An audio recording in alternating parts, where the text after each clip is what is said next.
ರಾಜ್ಯದಲ್ಲಿ ಲೋಕಸಭಾ ಚುನಾವಣೆಯ ಚಟುವಟಿಕೆಗಳು ಗರಿಗೆದರ್ತಾ ಇದೆ. ಮಾಜಿ ಪ್ರಧಾನಿ ದೇವೇಗೌಡರನ್ನ ಸಿಪಿ ಯೋಗೇಶ್ವರ್ ಭೇಟಿ ಮಾಡಿದ್ದಾರೆ.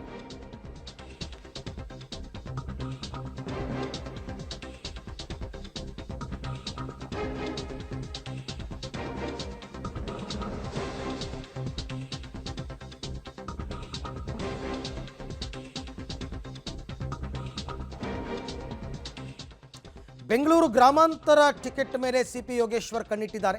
ಹಾಗಾಗಿ ಮಾಜಿ ಪ್ರಧಾನಿ ದೇವೇಗೌಡರನ್ನ ಭೇಟಿಯಾಗಿದ್ದಾರೆ ಸಿಪಿ ಯೋಗೇಶ್ವರ್. ಪದ್ಮನಾಭನಗರದ ನಿವಾಸದಲ್ಲಿ ಭೇಟಿಯಾಗಿ ಚರ್ಚೆ ಮಾಡಿದ್ದಾರೆ. ದೇವೇಗೌಡರು ಅಭಯ ಹಸ್ತವನ್ನು ಕೊಟ್ಟಿದ್ದಾರೆ. ಆಯಿತು ಚುನಾವಣೆಗೆ ನಿಲ್ಲು ಅಂತ ಹೇಳಿದ್ದಾರೆ. ಯಾಕೆಂದರೆ ಬೆಂಗಳೂರು ಗ್ರಾಮಾಂತರ ಕೂಡ JDSನವರ ಆಯ್ಕೆಯ ಲಿಸ್ಟ್ನಲ್ಲಿ ಇರ್ತಕ್ಕಂಥ ಒಂದು ಕ್ಷೇತ್ರ. ಹಾಗಾಗಿ ಬೆಂಗಳೂರು ಗ್ರಾಮಾಂತರ ಒಂದು ವೇಳೆ ಏನಾದರೂ JDSಗೆ ಬಿಟ್ಟುಕೊಟ್ರೆ ಆಗ ಸಿಪಿ ಯೋಗೇಶ್ವರ್ಗೆ ಟಿಕೆಟ್ ಕೈ ತಪ್ಪಬಹುದು. ಹಾಗಾಗಿ ನನಗೇ ಟಿಕೆಟ್ ಕೊಡೋ ಹಾಗೆ ಮಾಡಿ ಅಂತ ತುಂಬ ಜನ ಈಗಾಗಲೇ ಬಂದು ದೇವೇಗೌಡರನ್ನ ಕುಮಾರಸ್ವಾಮಿ ಅವರನ್ನ ಭೇಟಿಯಾಗಿದ್ದಾರೆ. ಅದೇ ನಿಟ್ಟಿನಲ್ಲಿ ಈಗ ಸಿಪಿ ಯೋಗೇಶ್ವರ್ ಕೂಡ ಭೇಟಿಯಾಗಿದ್ದಾರೆ. ಈ ಬಗ್ಗೆ ಮತ್ತಷ್ಟು ಮಾಹಿತಿ ನನ್ನ ಕೊಲೀಗ್ ವಿನಯ್ ಅವರಿಂದ ಪಡ್ಕೊಳ್ಳೋಣ. ವಿನಯ್, ಒಂದು ಹಂತದಲ್ಲಿ ಬೆಂಗಳೂರು ಗ್ರಾಮಾಂತರದಿಂದ ಸ್ಪರ್ಧೆ ಮಾಡೋದಕ್ಕೆ ಸಿಪಿ ಯೋಗೇಶ್ವರ್ ಹಿಂದೇಟು ಹಾಕ್ತಾ ಇದ್ದಾರೆ ಅಂತ ಹೇಳಲಾಗ್ತಾ ಇತ್ತು. ಈಗೇನು ಟಿಕೆಟ್ ಆಕಾಂಕ್ಷಿ ಆಗಿದ್ದಾರಾ? ಆ ನಿಟ್ಟಿನಲ್ಲೇ ಭೇಟಿ ಆಯ್ತಾ? ದೇವೇಗೌಡರಿಂದ ಏನಾದರೂ ಭರವಸೆ ಸಿಗ್ತಾ ಹೇಗೆ? ಖಂಡಿತವಾಗ್ಲೂ ಅರವಿಂದ್, ಯಾಕೆಂದ್ರೆ ಲೋಕಸಭಾ ಚುನಾವಣೆ ಹತ್ರ ಆಗ್ತದಂತೆ ಈಗಾಗಲೇ ಸಾಕಷ್ಟು ರೀತಿಯ ತಂತ್ರಗಾರಿಕೆಯನ್ನ ಬಿಜೆಪಿ ಹಾಗೂ JDS ಮೈತ್ರಿ ಪಕ್ಷಗಳು ಮಾಡ್ಕೊಳ್ತಾ ಇರುವಂತದ್ದು.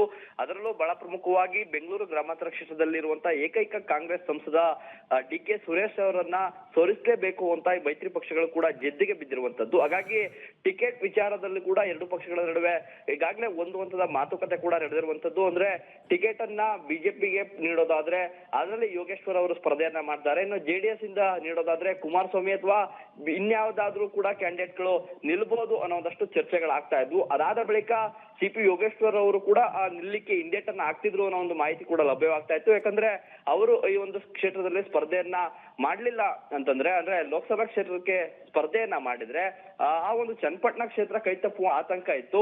ಆ ಒಂದು ಎಲ್ಲಾ ಬೆಳವಣಿಗೆ ಬಳಿಕ ಇದೀಗ HD ದೇವೇಗೌಡರನ್ನ ಭೇಟಿಯಾಗಿರುವಂತೂ ಕೂಡ ಸಾಕಷ್ಟು ಕುತೂಹಲಕ್ಕೆ ಕಾರಣವಾಗ್ತಾ ಇರುವಂತದ್ದು. ಯಾಕಂದ್ರೆ ಬೆಂಗಳೂರು ಗ್ರಾಮಾಂತರವನ್ನ ಒಂದ್ ವೇಳೆ ಬಿಜೆಪಿಗೆ ಕೊಡೋದಾದ್ರೆ ಸಿಪಿ ಯೋಗೇಶ್ವರ್ ಅವರು ಅದಕ್ಕೆ ಒಂದು ಟಿಕೆಟ್ ಅನ್ನ ಕೇಳಲೇಬೇಕಾದಂತ, ಅಂದ್ರೆ ಸ್ಪರ್ಧೆ ಮಾಡ್ಲೇಬೇಕಾದಂತ ಅನಿವಾರ್ಯತೆ ಇದೆ. ಯಾಕಂದ್ರೆ DK ಸುರೇಶ್ ರನ್ನ ಸೋಲಿಸ್ಲಿಕ್ಕೆ ಬೇರೆ ಯಾವುದೇ ಅಭ್ಯರ್ಥಿ ಕೈಲಿ ಆಗಲ್ಲ ಅನ್ನೋದು ಕೂಡ ಒಂದಷ್ಟು ಚರ್ಚೆಗಳಾಗ್ತಾ ಇರುವಂತದ್ದು. ಹಾಗಾಗಿ ಒಂದ್ ವೇಳೆ ಬಿಜೆಪಿಗೆ ಏನಾದ್ರೂ ಬೆಂಗಳೂರು ಗ್ರಾಮಾಂತರ ಕ್ಷೇತ್ರ ಸಿಕ್ಕಿದ್ರೆ ಅದರಲ್ಲಿ ಸಿಪಿ ಯೋಗೇಶ್ವರ್ ಅವರು ಸ್ಪರ್ಧೆ ಮಾಡ್ತಾರೆ. ಅದರಲ್ಲೂ ಪ್ರಮುಖವಾಗಿ ಮಾಜಿ ಪ್ರಧಾನಿ HD ದೇವೇಗೌಡರು ಜೊತೆಗೆ JDS ನ ಒಂದಷ್ಟು ಸಾಂಪ್ರದಾಯಿಕ ಮತಗಳೇನಿವೆ ಅವೆಲ್ಲವೂ ಕೂಡ ಬಿಜೆಪಿಗೆ ಕಂಪ್ಲೀಟ್ ಆಗಿ ಬರ್ಬೇಕಾಗುತ್ತೆ. ಆ ನಿಟ್ಟಿನಲ್ಲೂ ಕೂಡ ಒಂದಷ್ಟು ಚರ್ಚೆಗಳು ಕೂಡ ನಡೆದಿರುವಂತದ್ದು. ಸತತ 2 ಗಂಟೆಗಳ ಕಾಲ ಸಿಪಿ ಯೋಗೇಶ್ವರ್ ಅವರು HDD ಅವರ ಮನೆಯಲ್ಲಿ ಇದ್ದು ಚರ್ಚೆಯನ್ನ ಮಾಡಿರುವಂತದ್ದು. ಎರಡೂ ಪಕ್ಷಗಳ ಕಾರ್ಯಕರ್ತರು ಮುಖಂಡರು ಒಟ್ಟಾಗಿ ಸೇರಿ ಮುಂದಿನ ದಿನಗಳಲ್ಲಿ ಒಂದು ಸಭೆಯನ್ನ ನಡೆಸಬೇಕು.